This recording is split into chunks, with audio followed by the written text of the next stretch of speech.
Hello, this is Reynold Gardner with the Oregon Department of Education. You are watching archived version of a presentation that was recorded on October 14th at the Oregon Natural Resource Educators Association Fall Conference. This is the first in the series for the statewide program of study renewal for the natural resource, forestry, environmental science programs. Specifically, I'm referencing pieces and elements of the statewide program of study.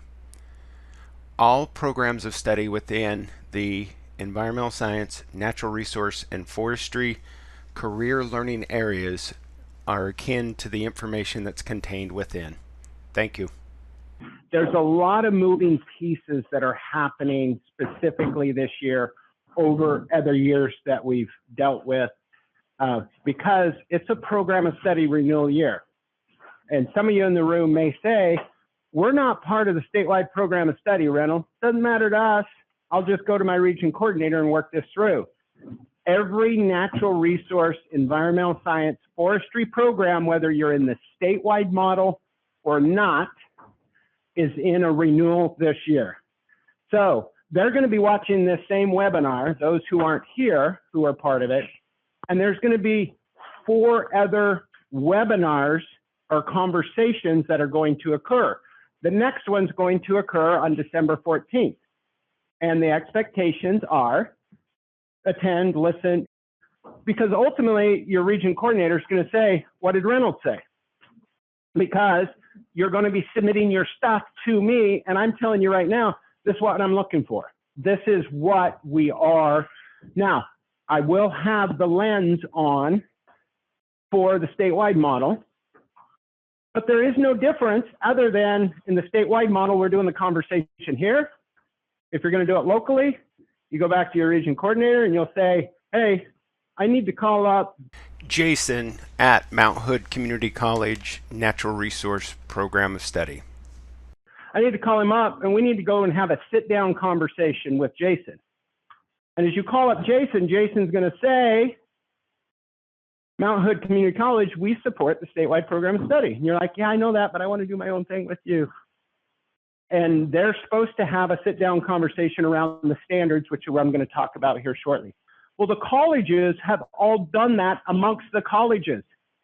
They've sat down and they're talking one to another. The OFRI conversation that's coming up in December, the community colleges have already calibrated who's going to attend what session and what they're going to talk about and how it's going to interrelate and how it's connected. They're meeting independent of this group and having their own collegial engagement, professional development to help to sharpen the saw. So to that end, I've talked with, I think all of you on the phone, most of you on the phone about the licensure process.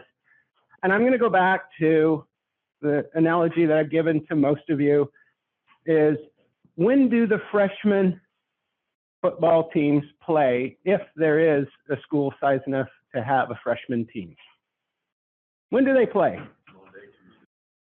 Monday, Tuesday? What time do they play? 4:30, 2:30? And there's 12 grandmas sitting in the parking lot. The cars are pulled up next to, they don't even get out of their cars. Because there's no band, there's no concession, there's no cheerleading, there's no PA system. They're in their cars listening to whatever they're listening to and hoping Jimmy does well and not get hurt. So why is there no concession stands or fireworks or nighttime games and the helicopter from the Portland media landing to videotape these little freshmen running around? I think you said because the freshmen are not varsity, right? It's not a varsity program. Do they have a state championship for the freshman football team? But do we have a state championship for the varsity? And every high school beginning in the fall is going to win state that year. The community kind of expects it. There's a level of performance with the varsity program. Why do the varsities get the fancier jerseys? And then the answer a lot of times is, oh, because they're varsity. It's expected. So a CTE program of study is a varsity mechanism, a varsity machine. There's expectations, there's requirements. Reynolds at the Department of Education gets his tail in a knot over, are you doing the requirements of the associated varsity program? Money flows to the varsity program. There's free elected programs left and right. A couple of you in this room that I'm like, hey, you need to be a varsity program. I've had school administrators call up and say, I want to create a program of study on this. And I'm like, are you connected with industry partners? Well, no.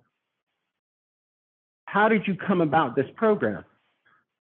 We just had this extra media specialist in the library, and I told him to go out and pull the weeds behind the library, and then he took some kids out to raise some strawberries out behind the library, and now we want to make that a CTE program of study. And I'm like, does this person have any agriculture experience? No, they've got a degree in cartography. I'm like, oh, well, maybe. Math reading, maybe. What is their exposure within the industry? None. Dude's working on a PhD in library science. I'm like, okay. The answer is no.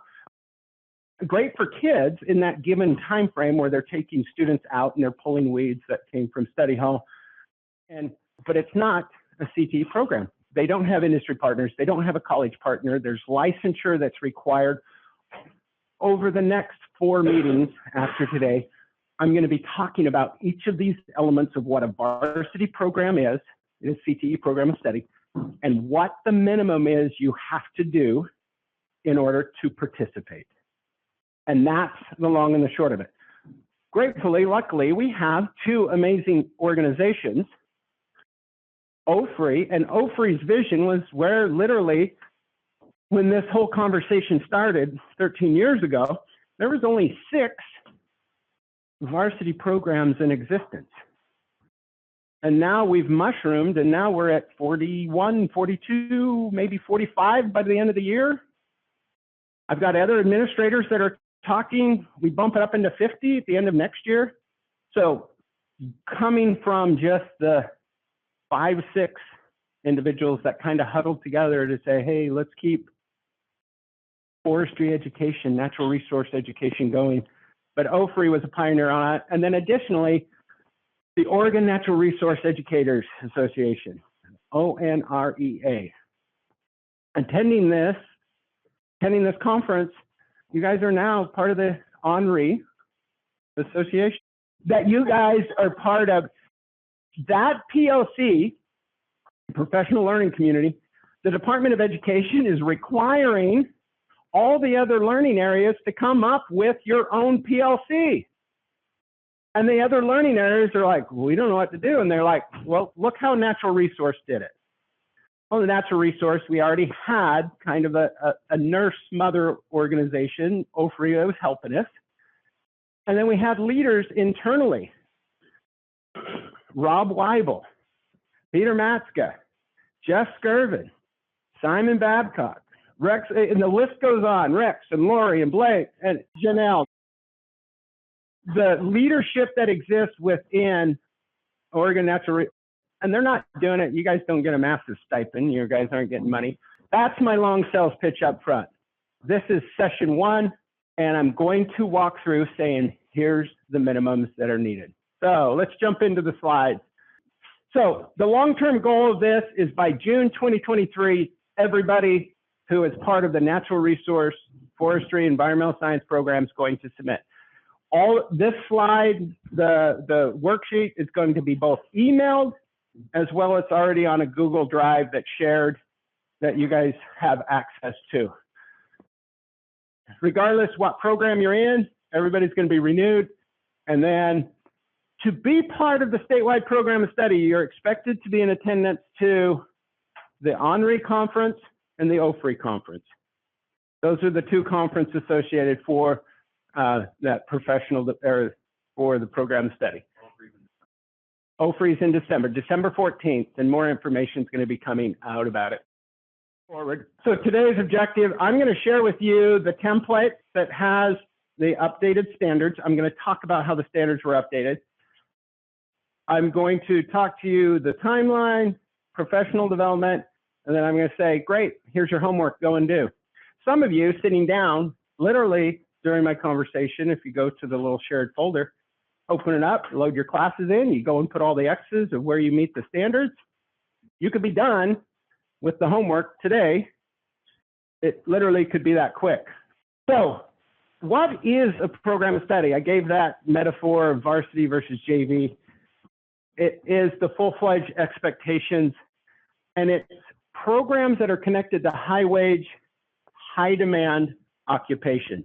And as we look at the natural resource, as we look at forestry, as we look at environmental science, and there's several cross-cutting pieces associated with where we match up to the labor data around high wage, high demand. But importantly, leadership and management is a heavy emphasis that is across the industry. And then you'll say, well, every industry is in that same boat right now, which the answer is yes. But these are standards, these are expectations built around it. And these 6 elements of what is a varsity program, standards and content, industry-based expectations of what students need to know and be able to do. And that's what we're talking about mainly today. Alignment and articulation. There's an expectation. You'll develop essentially a visual, a roadmap that shows how students logically can flow across the system. That will be on December 14th. We'll talk about college credit at that point. College credit is always a one-to-one dance. And I know it's very frustrating because some of the people sitting at the very table with you have less experience than you do, have less exposure than you do, and their local college is granting them 6 different college credit courses. But the college you happen to reside in and you're stuck in that geographic turf boundary says, nope, you got to have a PhD, a master's plus 45 credit. It just these, we're like, why are the rules set as that? And they're like, because nobody can teach it as good as we can. Let's stop that and let's talk about the content. Let's talk about standards. Let's talk about student learning outcomes. Either the student can do it or not. We're not trying to teach the philosophy classes, which are the 500 series. We're teaching basic plan identification. A student can identify the plan or not. That's the passing grade. Now I'm being oversimplified. Item 3, work-based learning, assessment, local engagement accordingly. And then student support services is the 4th element. And then student support. How are the students getting that exposure to the different, every program's a little bit different. We utilize the FNRL within the statewide model. Here's different career learning experiences students can have along a career continuum and developing those skills to move forward. Professional development. This is a big part of the federal law, Perkins law. In fact, 15% of the Perkins grant is required to be invested in professional development, at least 15%. And then a new phase that in the last few years, and I don't want to say new phase, but what students have traditionally fallen through the cracks? What students have traditionally fallen through the cracks within your CTE programming? What are you doing around equity, diversity, and inclusion? And when I say that, just don't think of the traditional, how we like to brand groups and pods of that. What students never have had access to your program and programming? Why is that? And what is your school doing to try to break down those barriers? If you're gender specific, what are you doing to enhance? And don't say, well, you're going to get a different color of something, because the color's the reason they're not showing up and participating. What are the opportunities that you're affording, and what are you doing to be more inclusive to make everybody belong within the given career? Our industry partners are saying, we need that. We need this. We need our students. We need students of diversity. Moving forward. This is the tool. So I just extracted this out of the folder, open it up in Google Sheets. So I'm going to load Gardnerville High School. Teacher is Star-Lord. Now, this sheet is just a tool. You're not going to submit this to me. You may share it with the community college partner. You may share it with your administration. You may share it with your advisory committee. I would share it with my advisory committee. This is a tool, a worksheet that in preparation, because when you do your program update, you will go on to a computer screen, and then all of these courses are going to be listed in there.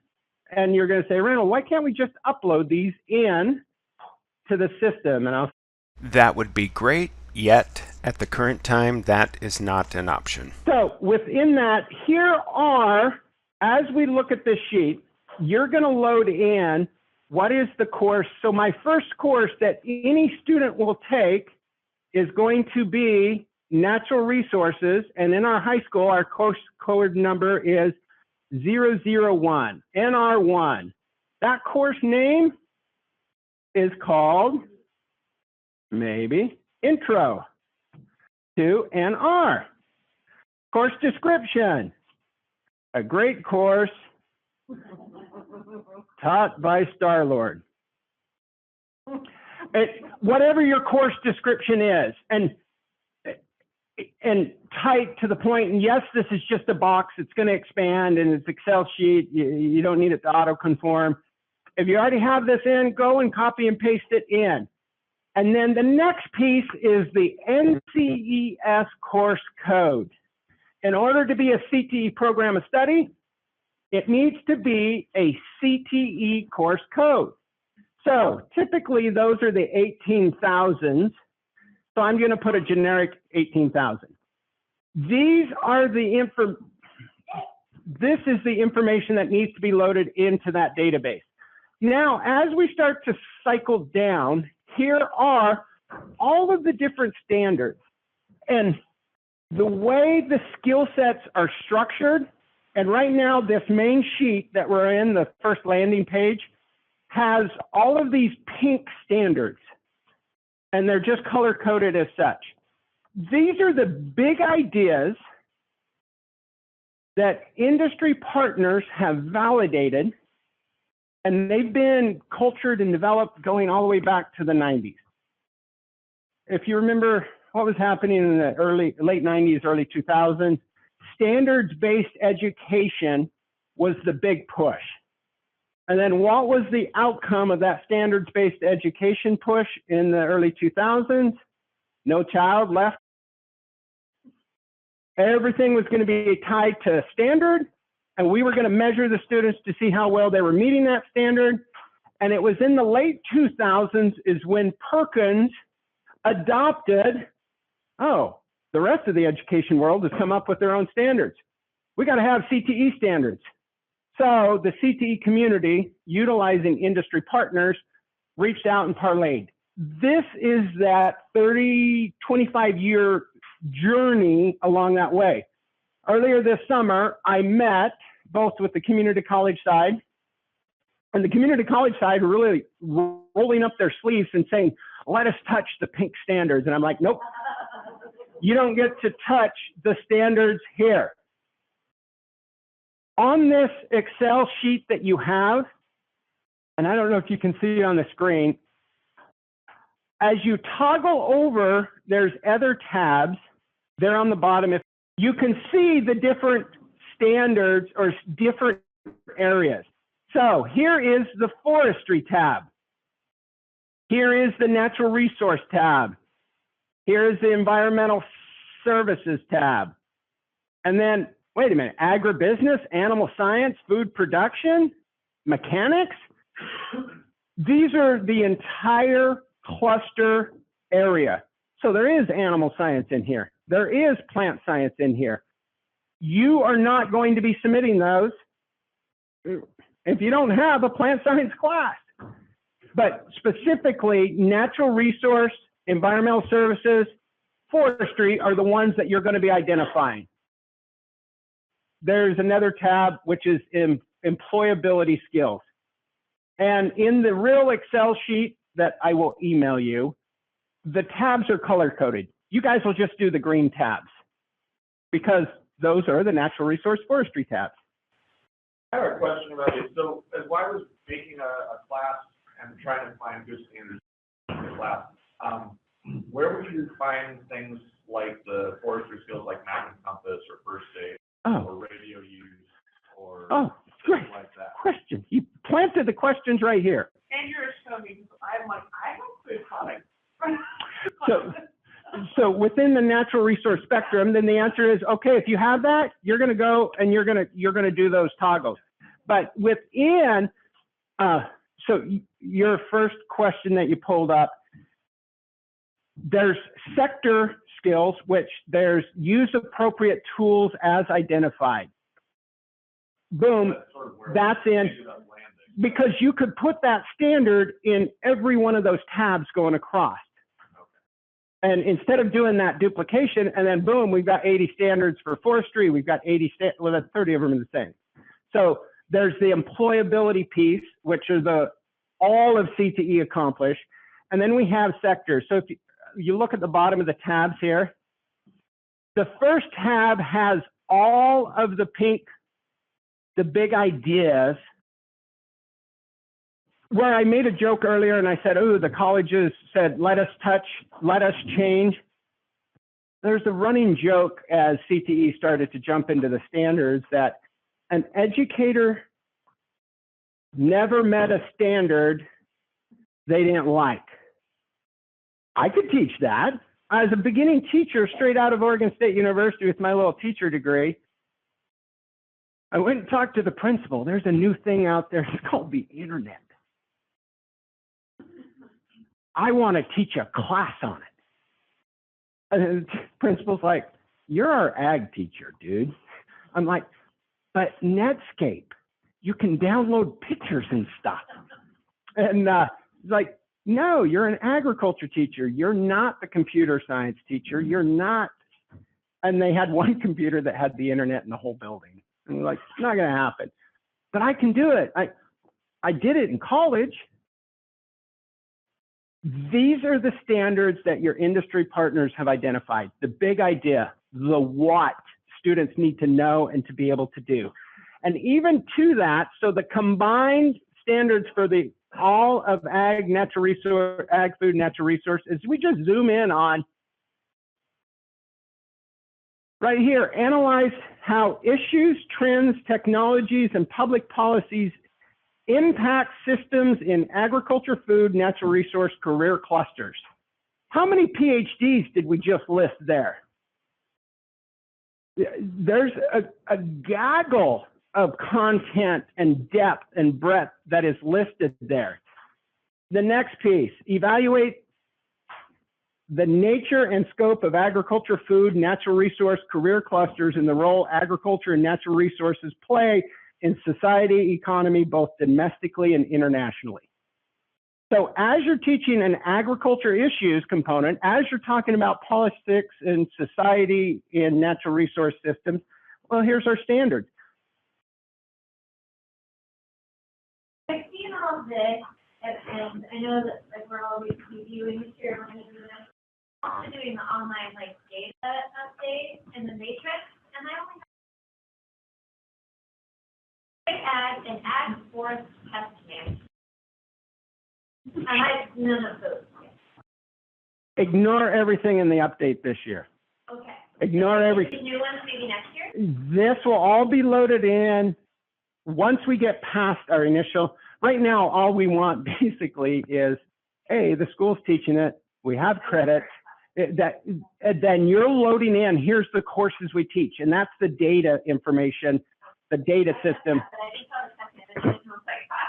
Yeah, so this spreadsheet here is going to be uploaded in the data system. That's where I'm saying this is just a worksheet for you to utilize. But as we go through this entire sheet, so as we jump down, now here is the next section. Here are the forestry, and on the first tab that we're in right now, I've listed all of the big idea standards. These are all the big ideas, what students need to know to be able to do. Let's talk a little bit about the how. And this is the funny part, as I've dealt with different programs in the past, is program A will say, we do it different than program B. We're way better than they are. I'm like, okay, well, how do you do it? Oh, we take the kids on these enriched activities where we go outside and we're utilizing. I'm like, okay, that sounds really cool. You're doing kind of field trips, lab-based field exposure. Program B, what do you guys do? Oh, we do case studies where we pull in experts, outside industry players. They come in, they work with the students, they set up a problem, they become consultant teams, and then they go out and do field work to come up with a solution. I'm like, oh, that's awesome. Program C, all I do is show them PowerPoints. How you go about doing it is your local educational academic liberties. What you do is up here. How you go about doing it is the art and craft of science of teaching. And that's the beauty of what you get to do as an educator.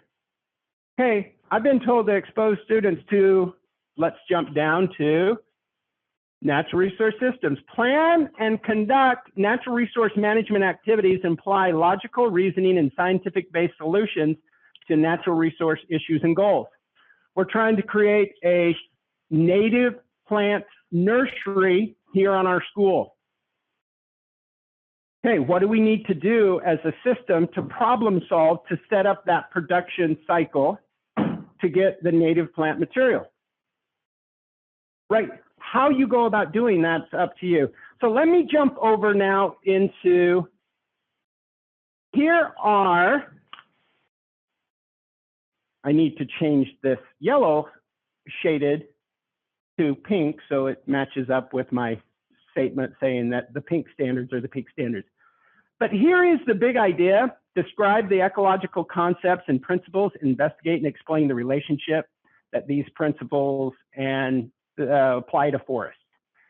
Over here on the right, these are your performance indicators and measurement indicators. So as an educator, oh, slide over, computer, slide over. These elements are all the supportive activities and how you're going to measure students are able to do that effectively.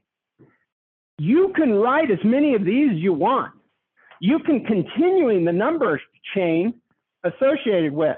So this is literally Forest Standard 01, Forestry 01.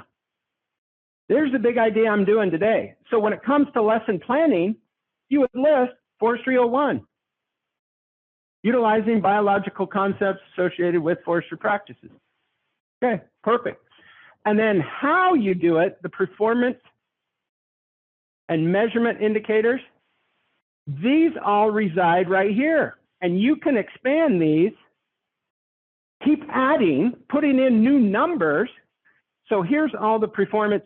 Now I have teachers come back to me and say, Reynolds, do we have to do everything that's highlighted in blue there to show the students? My answer is no. As you're working with the students out on a lab site, how do you know whether or not they've identified poison oak correctly?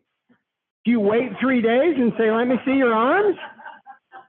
No, we showed them right at the beginning of the field trip. They all identified it, and they were keen to point it out every time to warn the others who were coming behind them. Like, okay, so did you give them an assessment? Did you have them write a research paper on it? No, they did it on the trail.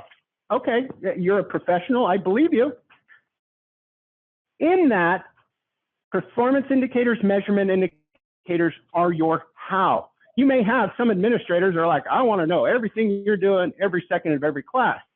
Great, I'm going to copy and paste these in and put them in. Here's how we're doing it. Or I need to know the big idea that you're trying to accomplish that day.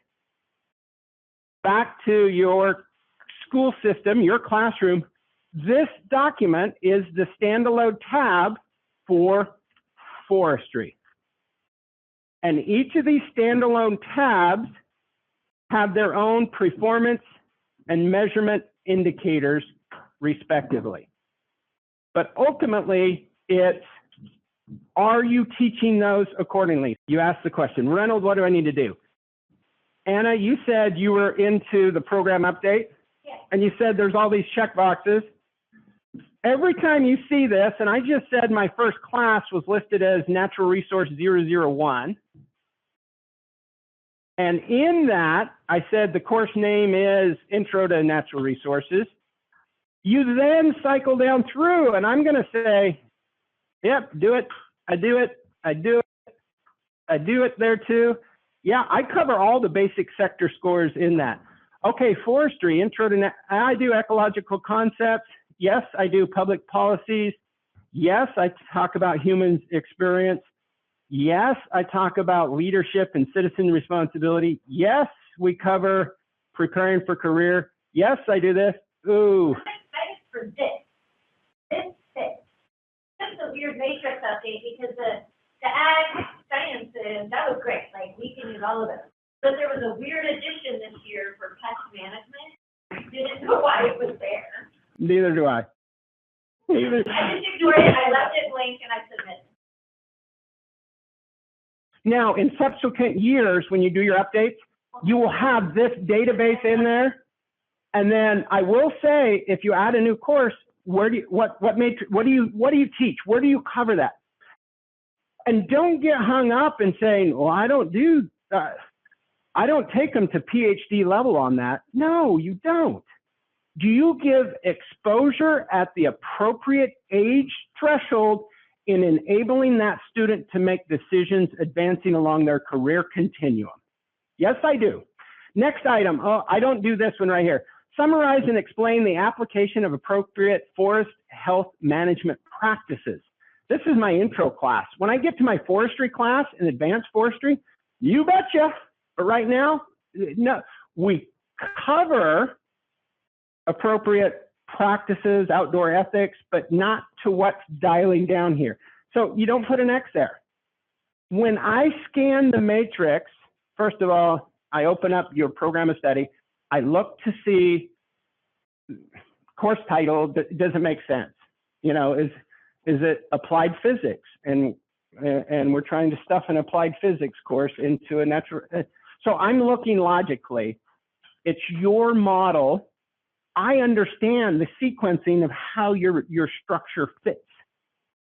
And as I scan down this, when there's X's missing, I get it. I'm like, yeah, you don't cover that. You don't get to that level of detail in that class. I would hope over the continuum, at some point, you're going to cover, I want to say all of these because that's finite, but you're covering these appropriate to that student's threshold. If it's an intro class, it's intro. We're just given. If it's an advanced capstone class, forestry senior project, you have that class in your, I would expect you would have all the forestry matrix met and the leadership pieces met, that you're putting the X's in respectively. Again, this document you are going to keep. This is a tool in knowing that these are the standards that are going to be listed in that database that Anna is talking about. To that end, this is your homework assignment. Okay, Star-Lord up here said he also has a natural resource too, NR 002. This is called Plants in Natural Resources. And guess what we do in Plants in Natural Resource? It's plant identification. We're growing plants. We're out cultivating, weeding. And then I say all about plants. And it's NCS course code. It's the same course code because it's a general intro course. You could have the same NCS course code for all your courses, literally. That this is a general intro to careers. All of mine are supporting that. You can have that. You don't have to have separate NCS course codes. So in it, and then you just cycle down through where the X's land. Questions you have on this particular tool, this particular worksheet, that is part of number one. Now, the colleges have had this same dog and pony show. They've had this same, they have loaded their matrix up. Now, if you're going to go locally developed program, your expectation is you are sitting down with your college partner, they're yellow, on the pink standards, the big ideas. And they are saying, here's what we teach in our college classes. And then you at the high school, here's what we teach at our high school classes. We've got that alignment stair step all the way down. The expectation is they would have either their own sheet, you would have all your high school courses, and then they would have their college courses on one sheet, or copy and paste in that entire sheet. So here's our high school courses, and then there's the college courses. I view the statewide model as the colleges are going to submit me all theirs. So I've got 7 of them coming in, 6 of them. One college is a little bit sick right now. I view them like Legos. I take your high school one and you say, our college partner is Umpqua Community College, which is a sick one right now. They don't have a new faculty hired yet. We snap them together like Legos. But you're aligned with all of the colleges in the statewide model. You're aligned to Treasure Valley. You're aligned to Mount Hood. You're aligned to Southwestern Oregon Community College. So filling out this cluster, when you look at the OD as your, approved program of study, if you already have approved program of study, where it says listing the course number and then next code and then the course name and stuff like that, that is what you're kind of putting into that, copying into it, more or less? Yes, you are saying, and in your renewal, you're saying, we're still doing this. Boom, here is everything. And if everything's the same, it's just copy, paste, or transfer over, or you get the old cluster. There was an old sheet similar to this, but here are new. I would say start with new. This is the renewal. This is a renewal, but it's the same information. And so, like, for instance, on my program of study, there's environmental science class that's a required class that the science teacher teaches that I don't teach. Am I uploading his info to, or? We need to talk about that. But so NCS course codes for environmental science is allowed to have there is not a CTE environmental science, even AP environmental science, but the expectations, it's taught by a CTE teacher. And that's where, not to throw you under the bus saying, oh, we need to talk, but yes, we need to talk, because that should not be in your program update if it's not taught by you. You can teach it, you can award science credit, and that's another conversation I'm running out of time with. The science credit, you can award science credit for your career technical education courses. And in that, that's awesome. But it can't be biology. And then, oh, I'm teaching it as the forestry natural resource teacher, but it's listed as biology, and biology is a general course graduate. We do a lab-based ecology, a lab-based zoology. So everything she just said, Science credit, but also CTE. lab-based ecology, lab-based biology. So, and there's an NCS course code that reflects that matches up. And then even, I sat through a seminar that was put on by the NCAA in the NCAA's space, and they were talking about awarding science credit for NCAA course credit for. The director of it said, we have never denied awarding of science credit to a student seeking clearinghouse permission if they provided the syllabi that indicated that these were based upon a lab-based experience, based upon the science standards. And then somebody raised their hand, animal science. And this is the painful part of her whole conversation. She said the student needs to file an appeal. And our most underserved and delicate students don't know to fight for themselves in the system. They get told no, they pack up their bags and go home. Oh, mom, dad, they said I couldn't do it. What do you mean they said you couldn't do it? You go back in there and you talk to them, tell them your extenuating circumstances. No, they just said we couldn't, and they stopped the fight. I was worried, ODC website for skill sets. One that general kind of skill set that goes into those like natural resources, and we only choose one of those tabs.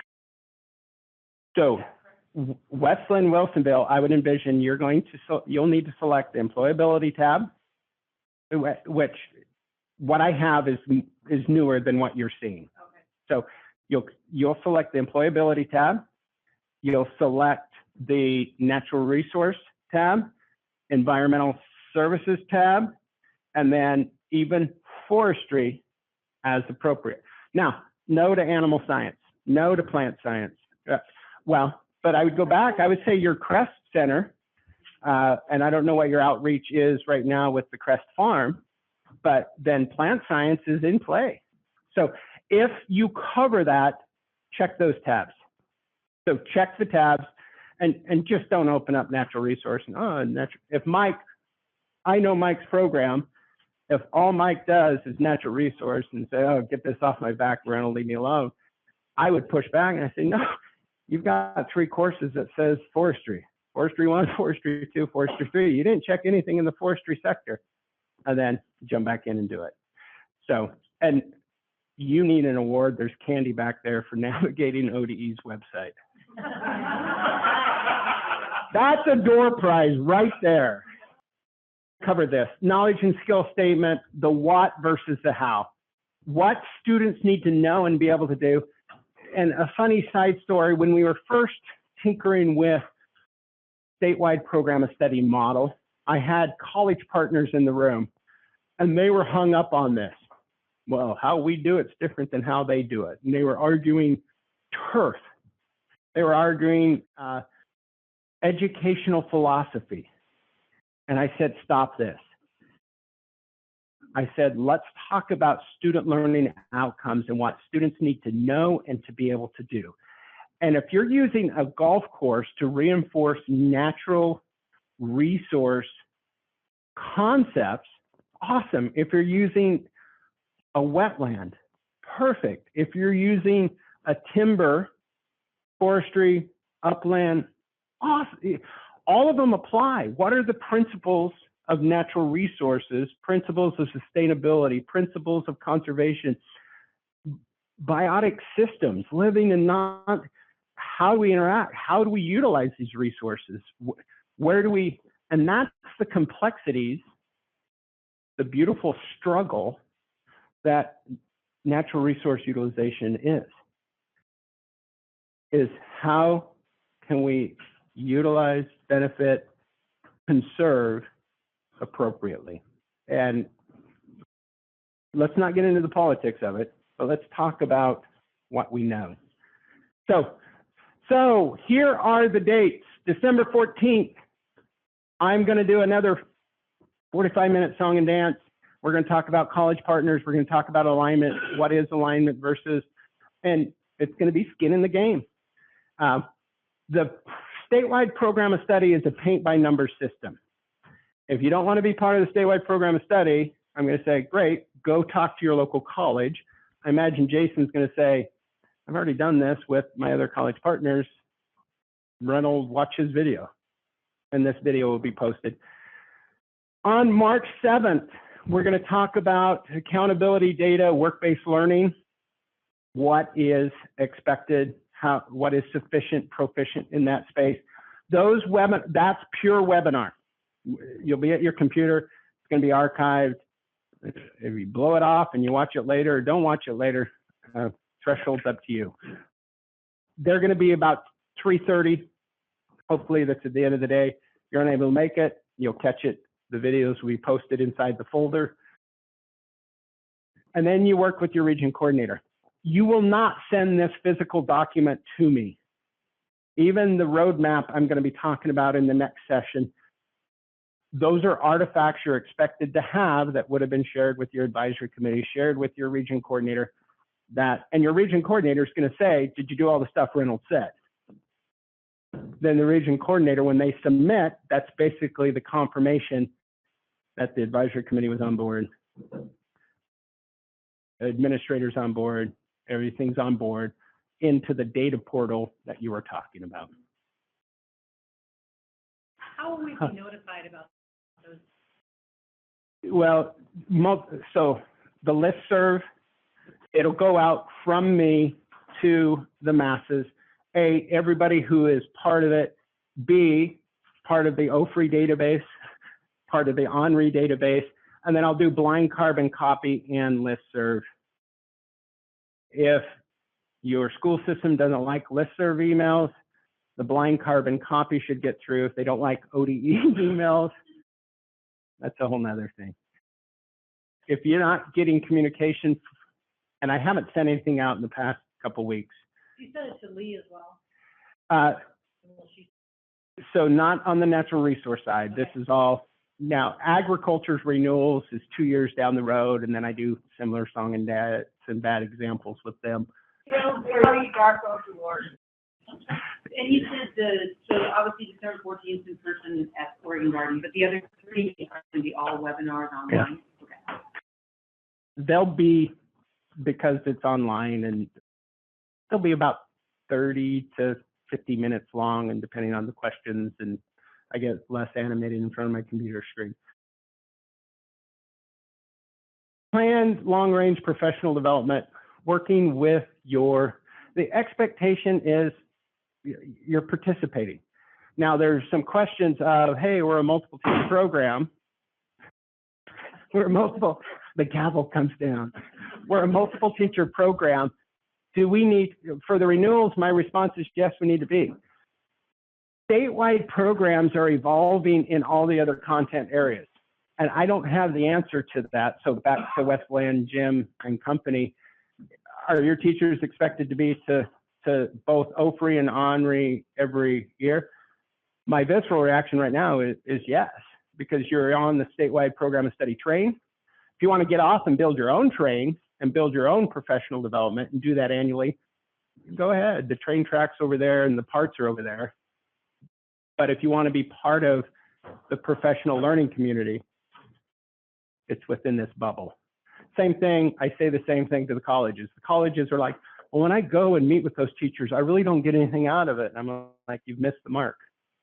And when I talk with them, I say, I don't want to see a campus map. I don't want to see you saying, here's our forms for dual credit. You need to talk about pedagogy. You need to talk about instructional philosophy of sufficient, proficient, giving modules of this is how we do it at the college. And I don't know if Peter's in the room, but I want to see this conference at the community colleges moving forward, where you go and you tour their facilities. You see their forest labs. You see forest in production. You get to cross paths with their students.